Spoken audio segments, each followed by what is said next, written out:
அனைவருக்கும் வணக்கம். இன்னைக்கு நம்ம சேனல்ல ஸ்பெஷல் இன்டர்வியூல நம்ம கூட யார் இருக்காங்கன்னு தெரியுமா? சினிமா மற்றும் சின்ன திரையில ஒரு கலக்கிட்டு வரும் இளம் நடிகையை தான் நேர்காணல் பண்ண போறோம். வாங்க வீடியோக்குள்ள போகலாம். வணக்கம், என் பேர் மதுமதி. இந்த சினிமா துறையில உங்களுக்கு நிறைய அனுபவங்கள் இருக்கும், நல்லது இருக்கும், கெட்டது இருக்கும். அதெல்லாம் மக்கள் கூட ஷேர் பண்ணிட்டா நல்லா இருக்கும். சொல்றீங்களா? இந்த ஃபீல்டில் 9 வருஷமா நான் இருக்கேன். இதில் நல்லது கெட்டது நிறைய இருக்குது. ஒரு ஜூனியர் ஆர்டிஸ்ட்னா கொஞ்சம் கூட ஒரு மதிப்பு கிடையாது. அந்த மரியாதை எங்களுக்கு கிடைக்கணும்னு சொல்லிட்டு நாங்கள் எதிர்பார்க்குறோம். சரிங்களா? ஒரு ஃபீல்டில் போனால், ஒரு ஷூட்டிங்கில் சொன்னி நாங்கள் போனால் கூட ஒரு ட்ரெஸ் மாற்ற இடம் கேட்டால் கூட எங்களுக்கு வாய்ப்பு கொடுக்க மாட்டாங்க. இப்போ பாத்ரூமில் பார்த்திக்குமா அப்படின்னு சொல்லுவாங்க. ஒரு சேர் போட்டு உட்காந்து அந்த சேரை தூக்கிடுவாங்க. அப்படி ஓரமாக போய் உட்காருமா, ஆர்டிஸ்ட் வந்து உட்காருவாங்கன்னு. அவங்களுக்கு கொடுக்குற மரியாதை கூட எங்களுக்கு கொஞ்சம் கூட கொடுக்க மாட்டாங்க. நாங்களும் ஒரு மனுஷன் தான், எங்களுக்கு கொஞ்சம் ஒரு மதிப்பு கொடுக்கணும்ல. இப்போ அவங்க ஃபீல்டில் ஒரு கேரக்டர் ரோல் பண்ணுறாங்கன்னா அவங்களுக்கு ஒரு மதிப்பு வைக்கிறாங்க. எங்களால் தான் நாங்கள் ஜூனியர் ஆர்டிஸ்ட் அதில் நடிக்கிறதுனால தான் அவங்களுக்கும் ஒரு பதவி எக்ஸ்ட்ரா வருது. அது கொஞ்சம் கூட துளி நினைக்க மாட்டாங்க. ஒரு சாப்பாட்டுக்கு போனால் கூட ஒரு சேர் போட்டு கூட இங்கே ஆர்டிஸ்ட் வருவாங்கம்மா, அப்படி தள்ளி போய் உட்காருங்க, உங்களுக்கு அங்கே சாப்பாடு தனியாக சொல்லிட்டு ஒரு சாப்பாடு விஷயமும் சரி எங்களை பிரித்து தான் பார்க்குறாங்க. தவிர ஒரு சமமாக எங்களை ஒரு நடத்த மாட்டுறாங்க. எங்களுக்கு அந்த இதெல்லாம் மாறணும்னு சொல்லிட்டு நாங்கள் நினைக்கிறோம். உங்களுக்கு சுவாரஸ்யமா நிறைய விஷயங்கள்லாம் நடந்திருக்கும். அதை பத்தி கொஞ்சம் ஷேர் பண்றீங்களா? சுவாரஸ்யம்னா நிறைய சொல்லலாம். சின்ன சின்ன ஜூனியர் ஆர்டிஸ்ட் மாதிரி பண்ணியிருந்தேன். ஆனால் எனக்குன்னு ஒரு ஆப்ஷன் ஒன்று கிடைச்சது பார்த்தீங்களா, ஜெயரவி சார் படத்தில். அதில் வில்லனோட தம்பி ஒய்ஃபாக பண்ணேன். அதுதான் எனக்கு ரொம்ப சந்தோஷமான விஷயம். ஆனால் இப்படிப்பட்ட வாய்ப்பு எனக்கு கிடைக்கும்னு சொல்லிட்டு நானும் எதிர்பார்க்கவே இல்லை அந்த இடத்துல. நீங்க இந்த சினிமா துறையில வரதுக்கு என்ன காரணம்? இது ஒரு பிடிச்சிருக்கு. ஒரு ஃபஸ்ட்டு அந்த ஃபீல்டுக்கு வரும்போதோ அது ஒரு சந்தோஷமா இருந்தது. யாரடி மோகினி சீரியல் தான் ஃபஸ்ட்டு அந்த ஃபீல்டுக்கு வந்த காரணமே நான். சூப்பர். அதில் என்ன கேரக்டர் பண்ணீங்க? அதில் சின்னதாக ஒரு வீட்டில் வேலைக்காரி மாதிரி ஒரு 2-3 டேஸ் வந்தது எனக்கு. அதில் ஒரு அனுபவம் எனக்கு கிடைச்சிது. இதுக்கு முன்னாடி ஒரு ப்ளே ஸ்கூலில் ஒர்க் பண்ணியிருந்தேன், குழந்தைங்களாம் பார்த்துன்னு இருக்கும் போதும். அதோடு இந்த ஃபீல்டுக்கு வந்தோடனே ரொம்ப எனக்கு சந்தோஷமாக இருக்குது. இந்த ஃபீல்டில் ஃபஸ்ட்டு அந்த வாய்ப்பு கிடைக்கும் போதோ நம்மளும் சினிமா துறையில் நடிக்கிறோமோ அப்படின்னு சொல்லிட்டு ரொம்ப சந்தோஷமாக இருந்தது. வீட்டில் நான் போய் எங்கள் மாமியார்கிட்ட இவங்க வீட்டில் சொல்லும் போதும் ஃபஸ்ட்டு வேண்டான்னு தான் சொன்னாங்க எங்களுக்கு எடுத்தோடனே. ஆமா, நீங்க பொதுவா சினிமா சீரியல்ல எல்லாம் வரும்போது அது வேலைக்காரி கேரக்டர் கொடுப்பது வீட்டுல இருக்கவங்க யோசிப்பாங்க. ஒரு ஹீரோயினுக்கு தங்கச்சியோ அம்மாவோ அக்காவோ அப்படி வரணும்னா பேரண்ட்ஸ் சொந்தக்காரவங்க எல்லாம் எதிர்பார்ப்பாங்க. நம்ம பொண்ணு போய் வேலைக்காரியா நடிக்கிறலாம் அப்படின்னு சொல்லியிருப்பாங்க. உன்னை நடிக்காதன்னு ஏதாவது சொல்லியிருந்தாங்களா? சினிமா ஃபீல்டு வேண்டான்னு சொன்னாங்க. அது தவறானது அப்படின்னு சொல்லிட்டு மக்கள் மனிதல அப்படிதான் இருக்குது. இன்னைக்கு வரைக்குமே அப்படிதான் இருக்கு. சினிமால நல்லதும் இருக்கு, கெட்டதும் இருக்கும். நம்ம நல்லது மட்டுமே ஃபாலோ பண்ணி போனா நல்லதுதான் நடக்கும். ஸோ அதுக்கப்புறம் உங்கள் வீட்டிலேருந்து எப்படி சமாளித்து நீங்கள் சினிமாவில் ட்ராவல் பண்ணீங்க? நான் அந்த சீரியலில் கொஞ்சம் பண்ணிட்டு போது பாரதிக நம்ம சீரியல் போனேன். அதில் டீச்சர் ரோல் பண்ணேன். அப்போ பக்கத்தில் அக்கம் பக்கம்லாம் என்னை பார்த்துட்டு உன் மருமம் சீரியலில் நடிக்கிறா, டீச்சராக பண்ணுறா சொல்லிட்டு நிறைய பேர் என்கரேஜ் பண்ணும் போதும், அப்போ கேட்கும் போதும் அந்த ஏரியா ஃபுல்லாக நிறைய பேர் டிவியில் என்ன ரீச் ஆக பார்க்கும்போது நிறைய சீரியல் பண்ணியிருக்கும் போதும், அதனால எங்கள் மாமியார் என் மருமம் நடிக்கிறா அப்படின்னு சொல்லிட்டு அவங்களுக்கு ஒரு சந்தோஷம் வந்துடுச்சு. அதனால வீட்டில் இப்போ யாரும் கேட்குதில்லை. எனக்கு சின்ன வயசுலேருந்து ரொம்ப நடிக்க ஆசை. ஆனால் வீட்டில் சொன்னால் அம்மா திட்டுவாங்க, அப்பா திட்டுவாங்க. ஆனால் போகிறது அது எப்படி யாருக்கிட்ட கேட்கணும், ஒரு ஹெல்ப் பண்ணுறது அதெல்லாம் எனக்கு தெரியாமல் இருந்தது. என் கல்யாணத்துக்கு அப்புறம் தான் என் ஹஸ்பண்ட்கிட்ட என் கனவை பற்றி நான் சொன்னேன். அந்த கனவை அவரை நிறைவேற்றி இப்போ அந்த ஃபீல்டில் நான் இருக்கேன்.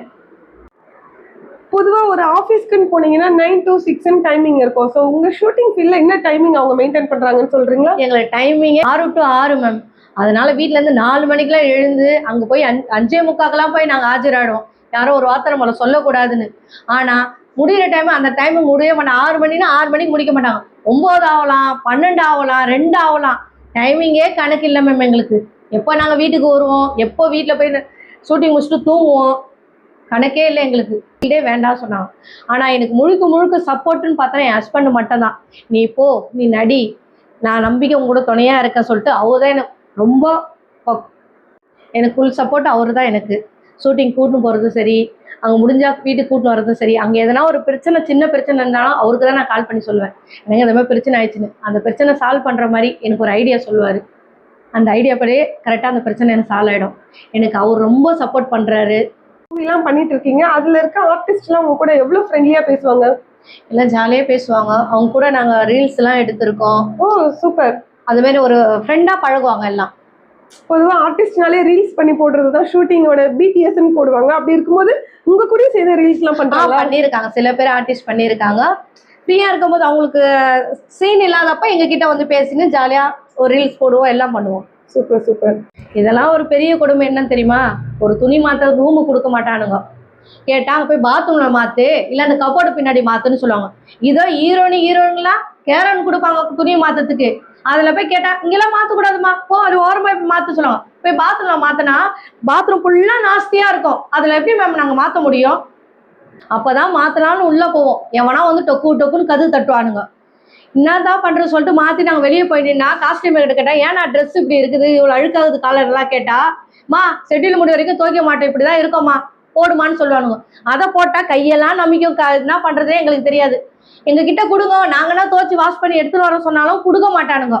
அவங்க கொடுக்கறது தான் நாங்கள் போடணும். வேற என்ன பண்ணுறது? நாங்கள் பொதுவாக சினிமாவில் இருக்கீங்கன்னா கார் வரும், பிக்கப் ட்ராப் இருக்கும், சாப்பாடு நல்லா சாப்பிட்டுக்கலாம் அப்படின்லாம் சொல்கிறாங்க. ஸோ உங்களுடைய எக்ஸ்பீரியன்ஸ் எப்படி இருந்துச்சு இத்தனை வருஷத்தில்? கார் பிக்கப்லாம் வராது மேம். அவங்க சொல்லுவாங்க கோயம்பேடு பிக்கப்னு சொல்லுவாங்க.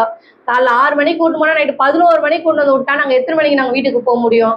அதேமாதிரி சாப்பாடு டைமில் வந்து பிரேக் வித்தவுட் பிரேக்னு ஒன்று சொல்லுவாங்க. ஏன்னா 5 நிமிஷத்தில் சாப்பிட்டு வந்தால் எப்படி மேம் சாப்பிட முடியும்? நாங்கள் 5 நிமிஷத்தில் சாப்பிட்டு யாரால வர முடியுமா? நாங்கள் அப்படி தான் போவோம். சாப்பிடவே மாட்டோம். சில நேரத்தில் போகிறதுக்குள்ள சாப்பாடு காலியாயிடும் சொல்லுவாங்க. அப்படியே சாப்பிட போனால் அந்த 5 நிமிஷத்தில் சாப்பிட்டு வரோம்னு சொல்லுவாங்க.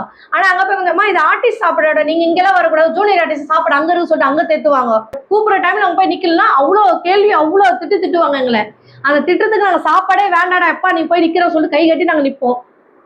இப்போ பொதுவாக சீரியல் சினிமாலாம் நடிக்கும்போது ஏரியாலலாம் ஒரு பயங்கர வரவேற்பு இருக்கும். அதுவும் நீங்கள் ஒரு சீரியல் ஒரு படத்தோட நிறுத்திடல, வளர்ந்து வந்துக்கிட்டே இருக்கீங்க. இது வரைக்கும் ஒரு 50 சீரியல் 50 படம் பண்ணியிருக்கீங்கல்ல? மூவிலாம் நிறைய பண்ணியிருக்கேன். ஒரு 10 படத்துக்கு மேலே தான் ஃப்ரேமில் வந்திருக்கேன். ஆனால் வெளியே இருக்க மக்கள் வந்து இந்த பொண்ணு இந்த படத்தில் நடிச்சுது, அந்த சீரியல் நடிச்சு சொல்லிட்டு பெருமையாக சொல்கிறாங்க. ஆனால் உள்ளே வந்து பார்த்தா தான் தெரியும் அந்த சீரியலில் அவங்க எவ்வளோ கேவலமாக பேசுகிறாங்க, எவ்வளோ திட்டுறானுங்க, எவ்வளோ மரியாதை இல்லாமல் நடத்துகிறாங்க எங்களை. ஒரு 5 நிமிஷம் நீ கால் வலி நின்று சொன்னா கூட ஏமா அப்படி போய் நில்லுமா சொல்லிட்டு மூஞ்சால காட்டுறானுங்க. எவ்வளோ அதில் கஷ்டப்படுறோம். அந்த கஷ்டம் எங்களுக்கு மட்டும் தான் தெரியும். ஆனால் வெளியே இருக்கவங்களுக்கு ஷூட்டிங் நடிக்கிறாங்களா அம்மா ஒரு நாளைக்கு இவ்வளோ சம்பாதிக்கிறாங்க, அவங்களுக்கு என்ன தேவைன்னு சொல்லிட்டு அப்படி கேட்பாங்க. எங்களுக்கு மட்டும்தான் தெரியும் அந்த கால் வலி, உடம்பு வலி, மன கஷ்டம், அவ்வளோ கேவலம். அந்த ஒரு வேளை சாப்பாட்டுக்கு அவ்வளோ கஷ்டப்பட்டு அவ்வளோ கேள்வி திட்டு வாங்கினா அந்த சாப்பாடு நாங்கள் சாப்பிட்டு போய் நிற்போம். ஆனால் இவ்வளோத்தையும் நான் சொல்லி முடித்தேன். ஆனால் இன்னும் ஒன்று இருக்குது தெரியுமா? ஆனால் அந்த பேமெண்ட் விஷயம் சரிங்களா, கரெக்ட் டைமுக்கு வரலைன்னா அது அவ்வளோ கேள்வி கேட்பாங்க. இன்னைக்குள்ள கால் நடுக்க நம்ம நடிச்சுட்டு நம்ம நின்று இவ்வளோ கஷ்டத்துலையும் நாங்கள் நடித்த காசு கேட்கறதுக்கு ஃபோன் பண்ணி கேட்டால் ஃபோன் எடுக்க மாட்டானுங்க. போடுற வெயிட் பண்ணுமா அப்படி சொல்லுவோம். அதேமாதிரி ஷூட்டிங் போகிற காசு சில காசு வராது, 10 நாள் ஆகும். அதை நம்பி தான் நாங்கள் ஒரு வாடகை கட்டணும் வீட்டுக்கும் பதில் சொல்ல முடியாது. அதுக்காக 10 நாள் சரி நாங்கள் போய் யூனியனில் கம்ப்ளைண்ட் பண்ணலாம் பார்த்தா அவங்க ஏஜென்ட்டை கூப்பிட்டு கண்டிப்பாக வாங்கி கொடுத்தாங்க. யூனியன் வந்து நாங்கள் குறை சொல்ல மாட்டோம் சரிங்களா. அவங்க யார் ஏஜென்ட்டு சொல்லிட்டு அவங்க வாங்கி அந்த காசை வாங்கி எங்களுக்கு கொடுத்துருவாங்க. ஆனால் அந்த ஏஜென்ட் என்ன பண்ணுவாங்களா, வெளியே வந்தோடனே நீ தான் போய் கம்ப்ளைண்ட் பண்ணியா, சரி நான் பார்த்துக்கிறேன் ஒன்று சொல்லிட்டு என்னோட ஃபோட்டோவை இருக்கிற ஏஜென்ட் எல்லாருக்கும் அமைச்சிட்டு இந்த பொண்ணுக்கு ஷூட் சொல்லாதீங்க அப்படின்னு சொல்லிட்டு எங்களை வந்து இது பண்ணிடுவாங்க. நாங்கள் அதுக்கு எதனா ஒரு நல்ல ஒரு விடிவு காலம் கிடைச்சா எங்களுக்கு சந்தோஷமா இருக்கும். இவ்வளோ நானும் சினிமா துறையில் அவங்க வாழ்க்கையில் நடந்த பல விஷயங்களை நம்ம கூட சுவாரஸ்யமாக ஷேர் பண்ணிக்கிட்டாங்க. ஸோ இது மாதிரி அவங்களுக்கு நிறைய ப்ராஜெக்ட்ஸ் எல்லாம் அமையணும்னு நம்ம நேயர்கள் சார்பாக வாழ்த்துக்கள் தெரிவிக்கிறோம். All the best for your future ma'am. Thank you.